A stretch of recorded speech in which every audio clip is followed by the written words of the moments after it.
ایک تو یہ جو ہم کہتے ہیں نا پریشر، میرے خیال میں ایک پریشر یہ جو اب کیا کہنا چاہیے سوشل میڈیا سے مطلب عجیب عجیب باتیں ان کے متعلق ہوئیں، مجھے شرمندگی ہوئی، مجھے افسوس ہوا کہ میں نے ان کو بلکہ ہم دونوں نے ان کا نام دے کر کے ان کے اوپر یہ لوگوں نے الزامات اور عجیب عجیب باتیں شروع کر دیں۔ یہ کیا کوئی مہذب معاشرے میں ایسی باتیں ہوتی ہیں؟ مجھے سمجھ نہیں آ رہا ہے ہم جا کس طرف رہے ہیں کہ ہم اسٹریٹ وے ہم نے فیصلہ کر لیا ہے ہم نے برباد کرنا ہے اس ملک کو، اس نیشن کو۔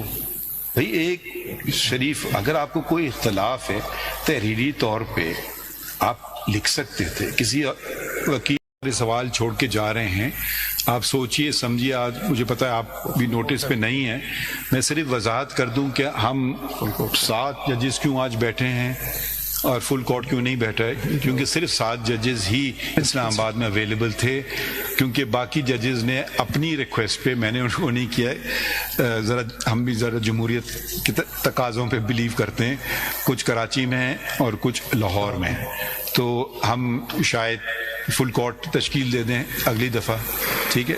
تو ہم اب آپس میں ذرا مشورے کر لیں گے، کیونکہ آج کی میں وضاحت کر دوں جتنے ججز تھے اسلام آباد میں وہ سب کے سب آج موجود ہیں، باقی لاہور میں اور کچھ کراچی میں، کیونکہ یہ مسئلہ اس کو ہم صرف دکھا رہے ہیں آپ کو کہ ہر موڑ پہ سیریسنس ہے، ہر موڑ پہ، ٹھیک ہے؟ تو پاکستان بار کونسل اور پھر انہوں نے بھی ذکر کیا 1-2-3 پٹیشنز آئی ہیں، وہ بھی کمیٹی کے تھرو آ جائیں گی، پھر دیکھیں آتی ہیں ہمارے سامنے نہیں آتی ہیں تو میں اس پہ کچھ کہنا نہیں چاہتا ہوں، وہ بھی آ جائیں گی۔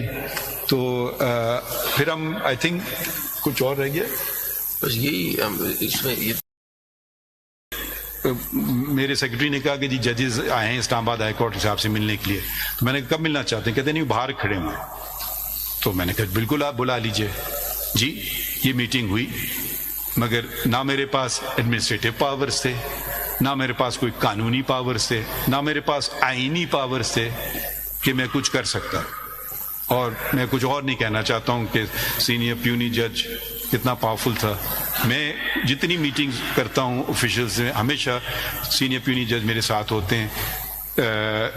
پاکستان بار کونسل اس بات کی گواہی دے گے، سپریم کورٹ بار ایسوسی ایشن اس بات کی گواہی دے گی، جہاں تک اب کبھی کبھی موجود نہ ہو تو ایک دوسری بات ہے۔ ہم ہمیشہ کوشش کرتے ہیں کنٹینیوٹی ہونا چاہیے انسٹیٹیوشن میں بھی، یہ نہیں کہ ایک چیز جیسے یوں چل رہا ہے تو دوسرا کہ یوں چلنے لگے، وہ بھی نظام کے لیے اچھی نہیں ہے۔ نظام کس کے لیے؟ لوگوں کے لیے۔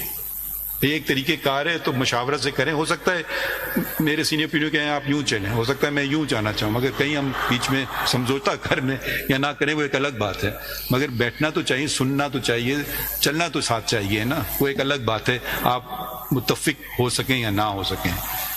آگے بڑھتے ہیں، یہ اگلا ہے پھر وہ یہ پھر ایک انسیڈنٹ ہے، ٹھیک ہے؟ تو میں صرف اس کی ذرا وضاحت کرنا چاہ رہا تھا۔ پھر خطوط کا ذکر ہے، 2 خطوط کا، مجھے اس کی کوئی کاپی کبھی نہیں آئی تو مجھے نہیں پتہ اس کے بارے میں اس کے بارے میں کچھ نہیں کہنا چاہتا ہوں۔ تو شوکت صدیقی صاحب کا ہے، پھر اب پیراگراف 9 پہ آ جائے